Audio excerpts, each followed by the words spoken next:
Olá, amados, graça e paz. Aqui é Catiane Lins, do Ministério Vida, e é uma alegria estarmos juntos mais um dia compartilhando a palavra de Deus.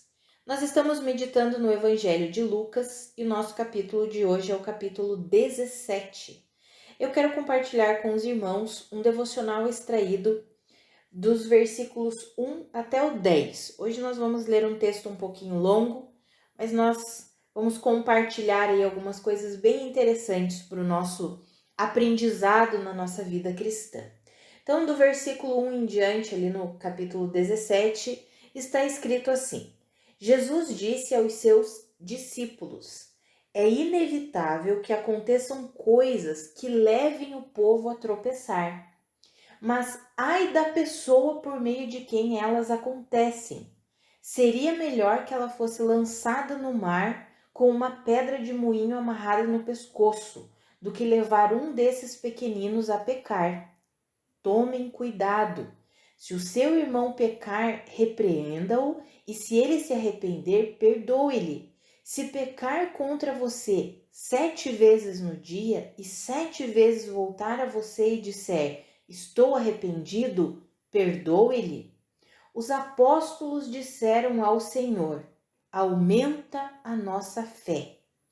Ele respondeu: se vocês tiverem fé do tamanho de uma semente de mostarda, poderão dizer a esta amoreira: arranque-se e plante-se no mar, e ela obedecerá. Qual de vocês que, tendo um servo que esteja arando ou cuidando das ovelhas, lhe dirá quando ele chegar do campo: venha agora e sente-se para comer? Ao contrário, não dirá: prepare o meu jantar, apronte-se e sirva-me, enquanto como e bebo. Depois disso você pode comer e beber? Será que ele agradecerá ao servo por ter feito o que lhe foi ordenado? Assim também vocês, quando tiverem feito tudo o que for ordenado, devem dizer: somos servos inúteis, apenas cumprimos o nosso dever. Amados, muitas vezes eu li esse texto e eu pensava: nossa, Jesus falou palavras duras aqui, né? E eu gosto de meditar nos evangelhos, nas palavras do próprio Jesus, porque nos revelam, toda a Bíblia nos revela, né, amados? Mas quando a gente lê algo que Jesus falou enquanto estava vivendo aqui como homem, é tão interessante nós analisarmos as palavras de Jesus, a forma como ele ensinava. E é interessante porque nós lemos ali, ele olhou para os seus discípulos, ou seja, foi uma palavra não simplesmente para a multidão, não foi uma palavra de repreensão para os fariseus, não, foi uma palavra para os seus discípulos, para aqueles que estavam dispostos a seguir Jesus, que tinham dito sim para Jesus. Aí Jesus vem e dá uma palavra para eles e diz assim: olha, ai da pessoa, é inevitável, vão acontecer escândalos, tropeços. Mas ai da pessoa por meio de quem esses escândalos acontecem, por meio de quem esses tropeços acontecerem. Ou seja, e aí ele diz assim, ó, tomem cuidado na caminhada de vocês, que vocês não sejam um instrumento de escândalo, um instrumento de tropeço para a vida dos outros. E aí ele diz assim, se o seu irmão pecar, vai lá, repreende-o, não repreende-o no sentido de julga ele, aponta o pecado dele, não. Traz ele para perto, conversa com ele, fala sobre esse estilo de vida que ele está levando, ou talvez esse erro que ele cometeu. E aí a palavra diz ali que se ele se arrepender, perdoe-lhe. E esse perdoar é interessante quando a gente lê essa passagem na Bíblia amplificada. Esse perdoe-lhe considere o erro dele como abolido. Você perdoou, ou seja, você jogou na lata do lixo o erro dele e disse assim, tá perdoado. Esse erro que você cometeu não está mais registrado aqui para mim. Você foi completamente perdoado. É isso que Jesus está falando para os discípulos. E aí Jesus continua, e se ele pecar contra você 7 vezes no dia, e 7 vezes ele voltar arrependido, pedindo perdão, pois você deve perdoar todas as vezes. Ou seja, você deve considerar aquele erro, aquela falha dele, já que ele está vindo arrependido, pedir perdão a você, você deve anular, abandonar aquele erro e dizer, ok, está cancelado, eu perdoo você. Aí quando Jesus mostra esse estilo de vida, ensina os discípulos, assim que vocês precisam viver, qual que é a resposta dos discípulos para Jesus? Aí nós lemos ali no versículo 5, os apóstolos disseram ao Senhor, aumenta a nossa fé. Imaginou, amados? Eu fico imaginando aqui Jesus conversando, os discípulos olhando para Jesus e pensando, não, esse estilo de vida que ele está nos propondo é demais para mim, não consigo. Aí eles olham para Jesus, Jesus termina a fala dele, eles olham e dizem, tá, então aumenta a nossa fé, Jesus, porque a gente não consegue viver assim. Aí, qual que é a resposta de Jesus para aqueles discípulos? Se vocês tiverem fé do tamanho de uma semente de mostarda, vocês poderão dizer a esta moreira, arranque-se e plante-se no mar, e ela obedecerá. Amados, a resposta de Jesus é uma resposta mostrando que não tem nada a ver com o tamanho da fé. Não tem nada a ver. Eu tenho que ter uma fé muito grande para conseguir viver assim. Foi isso que os discípulos pensaram. Aumenta a nossa fé, Senhor, porque a fé que eu tenho não é suficiente para eu viver esse modelo de vida aí que o Senhor está me propondo, de nunca ser pedra de tropeço para ninguém e de sempre perdoar. Eu não consigo viver assim.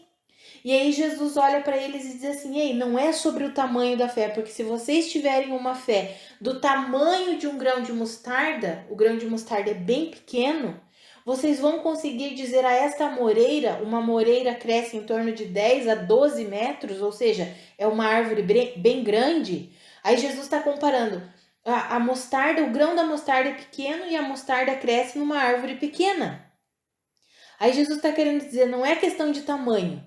Se vocês tiverem uma fé do tamanho do grão da mostarda, vocês vão olhar para essa moreira que é bem grande e vão poder dizer, arranca-te daqui. O que Jesus está dizendo, amados? Que não importa o tamanho da nossa fé, ela pode ser pequena, mas se ela estiver colocada no local correto, ela se tornará efetiva, operante, eficaz. Amados, a nossa fé tem um alvo, a nossa fé tem um local para ser depositada. Qual é o local? É Cristo Jesus, é a suficiência de Cristo Jesus. Então é interessante que esse ensinamento de Jesus aqui para os seus discípulos, Jesus estava tirando o foco deles em si mesmos e colocando o foco em Cristo. Quando Jesus diz que o mais importante não é o tamanho da fé, Jesus apresenta um modelo de vida que os discípulos consideraram impossível. Não, eu não consigo viver assim. Aumenta a minha fé para que eu consiga viver desse jeito. A resposta de Jesus não é sobre o tamanho da sua fé. Ela pode ser bem pequenininha, como um grão de mostarda, mas se ela estiver no local correto, ela vai ser operante, ela vai ser eficaz, ou seja, você vai conseguir viver desse jeito que eu tô falando. Por quê, amados? Porque Jesus estava tirando o foco daqueles homens em si mesmos, não é sobre a sua fé, não é sobre a sua capacidade. Você pode ter uma fé bem pequenininha, se ela estiver em mim, eu capacito vocês a viverem dessa maneira. Eu capacito vocês a viverem de maneira a não serem pedra de tropeço para ninguém, a não serem motivo de escândalo e a sempre perdoarem, a sempre terem relacionamentos límpidos. Amados, é pela capacidade que vem de Cristo.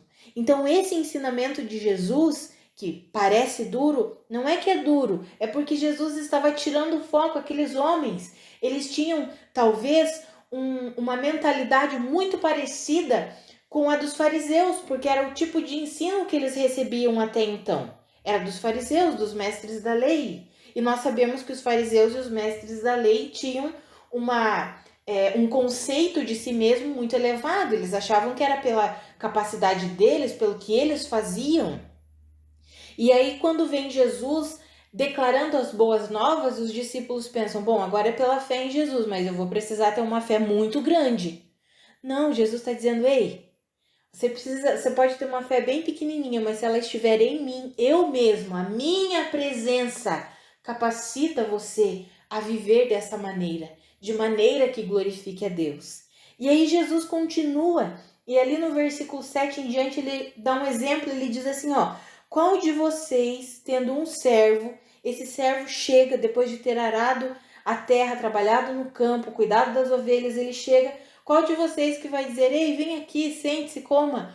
Não, não vai falar isso, pelo contrário, vai dizer, olha, prepare o meu jantar, arrume tudo e depois você come, bebe, vai ter o teu tempo ali de descanso. E aí Jesus conclui assim também vocês, quando tiverem feito tudo o que for ordenado, devem dizer, somos servos inúteis, apenas cumprimos o nosso dever. Quando eu li essa passagem, amados, muitas vezes eu pensava, nossa, como Jesus era duro, né? Parece que falava umas coisas assim, não tá dando valor ao trabalho dos discípulos, não tá dando valor ao trabalho daqueles que o seguem. Não é isso, amados.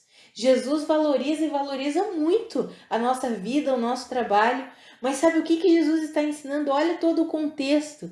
Jesus está ensinando que o foco é Cristo. O foco não somos nós mesmos. Precisamos parar de olhar para nós e querer a glória para nós. É isso que Jesus está nos ensinando. Quando nós fazemos tudo o que o Senhor nos pede para fazer, assim como o apóstolo Paulo certa vez chegou à conclusão, ai de mim se eu não pregar o evangelho, ele disse, isso foi me imposto, é algo que eu recebi e que eu tenho que fazer. Porque ele entendeu que era essa a função dele dentro do corpo de Cristo e ele pensou, ai de mim se eu não fizer isso. Esse foi o trabalho que Deus me deu. Como é que eu não vou fazer? Então Jesus está ensinando os seus discípulos a não quererem a glória para si. Nosso serviço, amados, no reino não é em busca de glória para nós mesmos. Nós não servimos para ficar recebendo elogios, para que o nosso nome seja exaltado. Nós servimos por quê? Porque é um privilégio pertencermos ao reino de Deus. É isso que Jesus está ensinando. Não é que Jesus não se importa, não é que não existe recompensa. Claro que existe, tanto que em Hebreus 11 fala sobre a fé, o capítulo da fé, né? Hebreus capítulo 11, no versículo 6 vai falar que sem fé é impossível agradar a Deus. E aquele que se aproxima de Deus precisa crer que ele existe e que ele recompensa os que o buscam. Mas a nossa caminhada com Cristo não é fazer buscando a recompensa. Pelo contrário, é fazer entendendo que nós fomos inseridos no corpo de Cristo e é um privilégio pertencermos ao Senhor e trabalharmos em prol do reino. É diferente, amados, você entende que é diferente eu servir com uma expectativa de recompensa e servir com o coração. É um privilégio pertencer a Deus, então, independente se vai ter recompensa ou não, eu amo servir ao Senhor, eu amo realizar a função, o trabalho, o serviço que Ele designou a mim. É diferente, é sobre a motivação do coração. E é sobre isso que Jesus está ensinando aqui nesses versículos de 1 a 10. Tirando o foco do homem, ou seja, não é a minha fé, então não é o tamanho da minha fé. Eu posso ter uma fé bem pequenininha, mas se ela estiver depositada na pessoa certa, que é Cristo Jesus, ela vai ser operante, ela vai ser efetiva e eu vou viver da forma que Deus vai me guiando. Ou seja, não é sobre a minha fé, mas é sobre o poder de Deus atuando. Eu preciso ter a fé, mas ela pode ser pequena, desde que ela esteja no local correto, na pessoa de Jesus Cristo, na suficiência da obra de Cristo Jesus. E quando Jesus fala sobre o servo ali, sobre o serviço, então eu sou um servo inútil, eu só cumpri o meu dever, não é inútil no sentido de eu não sirvo para nada. Jesus está falando aqui eu apenas fiz o que está destinado para eu fazer. Ou seja, eu não vou ficar buscando glória para mim porque eu fiz isso. Isso é o que eu tenho que fazer. Amados, e a gente vive num mundo que é completamente o oposto disso, né? Eu vejo as pessoas são contratadas, elas assinam um contrato de trabalho. Né? Eu trabalho, eu tenho um contrato de trabalho. E lá está descrito toda a minha função. Tudo que eu vou exercer dentro da empresa a qual eu trabalho. No caso, eu trabalho num hospital. Lá está descrito tudo o que eu vou trabalhar, tudo que eu vou fazer lá dentro, o que é pertinente ao meu cargo. E aí, quantas vezes, amados, nós fazemos algo, está lá no contrato, faz parte do meu contrato de trabalho, e a gente fica buscando elogio. Ai, ninguém me elogiou porque eu fiz isso. Mas faz parte do trabalho, eu fui contratado para isso. Eu não faço para ficar recebendo elogio. Mas parece duro isso, mas não é, porque nós estamos acostumados com um modelo de vida do mundo que sempre busca glória para si mesmo. Mas nós não queremos a glória para nós mesmos. Então, o nosso serviço no reino não é buscando glória, não é buscando elogio, mas é com o entendimento de que é um privilégio pertencermos ao reino de Deus. É um privilégio poder servir no reino, trabalhar em prol do reino. Sabe, amados, é privilégio nosso. E muitas vezes nós não entendemos que é um privilégio porque não entendemos lá o início da nossa caminhada cristã. Nós não conseguimos compreender que nós estávamos mortos, destituídos da glória de Deus. E a obra de Cristo Jesus nos reposicionou, nos deu uma nova vida, nos vivificou e nos colocou de novo imersos na glória de Deus, na presença de Deus. Amados, que dádiva é essa? Então, quando nós realizamos as boas obras do reino, não é para esperando, ei, alguém vai me elogiar, ninguém vai falar nada, não. Não é por isso. Nós fazemos porque é uma dádiva e nós reconhecemos a obra realizada por Cristo Jesus para que hoje nós pudéssemos ter essa dádiva de pertencermos ao reino e trabalharmos em prol do reino. Esse é o ensinamento de Jesus. Não é que Jesus foi duro. É porque Jesus é claro, ele fala as coisas claramente, ele ensina de uma forma muito clara, amados. Jesus não fica ali pisando em ovos, né? Muitas vezes nós ficamos ali pisando assim, ai, não posso falar, não posso... Jesus não. Jesus ensina claramente as coisas. Então esse ensinamento de hoje é para mim e para você. Primeiro, nós não precisamos ter uma fé tão grande assim, não é sobre o tamanho da fé. Ela pode ser pequenininha, do tamanho de um grão de mostarda. Se ela estiver depositada no local correto, ela vai ser viva, operante e eficaz. E não é sobre ficarmos recebendo glória para nós mesmos, elogio o tempo todo. Não é sobre isso. Nós servimos porque é um privilégio servir no reino de Deus, porque nós estávamos mortos e por causa da obra de Cristo Jesus nós fomos vivificados e colocados no reino de Deus. Então o nosso serviço é uma consequência da nossa filiação em Deus e não um método para conseguirmos glória para nós mesmos. Tá bom, amados? Esse é o ensino que Deus ministrou claramente no meu coração e eu quis transmitir para vocês, e eu espero que em nome de Jesus nós possamos viver dessa maneira, entendendo que é Cristo Jesus, é sobre Cristo. É Ele que nos capacita a viver de forma a glorificar a Deus, e é um privilégio, por causa da obra de Cristo, nós servirmos no reino de Deus. Vamos orar, amados? Pai, muito obrigada pela Tua palavra, muito obrigada pelo Teu ensinamento, muito obrigada porque o Senhor não nos deixa enganados. Pai, eu oro pela minha vida e pela vida dos meus irmãos, que nós entendamos que para viver de maneira a glorificar ao Seu nome não é depositando a confiança em nós mesmos, não é confiando na nossa própria capacidade, mas é confiando na capacidade que vem do Senhor, na suficiência de Cristo Jesus. Ainda que tenhamos uma fé do tamanho do grão de mostarda, se ela for depositada em Ti, Senhor, nós seremos úteis, nós seremos eficazes. A nossa vida será para glorificar ao Senhor. Pai, que eu e os meus irmãos entendamos que o nosso trabalho, que o nosso serviço no reino não é buscando glória para si mesmo, mas é buscando glória para o Senhor, para que o Teu nome seja exaltado, para que o Teu reino seja conhecido, para que a Tua palavra seja proclamada. Em nome de Jesus, que eu e os meus irmãos entendamos isso, Pai. Que nós tenhamos a nossa mente renovada, que nós não nos amoldemos a esse padrão, a esse estilo de vida do mundo, que sempre quer glória para si mesmo. Que nós possamos compreender que nós não somos desse mundo, nós somos do Senhor. Nós pertencemos a um reino que tem princípios e um modelo de se viver muito diferente desse reino terreno aqui. Pai, que eu e os meus irmãos entendamos isso e possamos viver uma vida leve, confiando no Senhor, sabendo, Pai, que somos instrumentos para a sua glória, não para a nossa própria glória, mas para a sua glória, Pai, em nome de Jesus. Amados, que a graça e a paz do nosso Senhor Jesus Cristo sejam multiplicadas sobre a sua vida. Um grande abraço e até amanhã.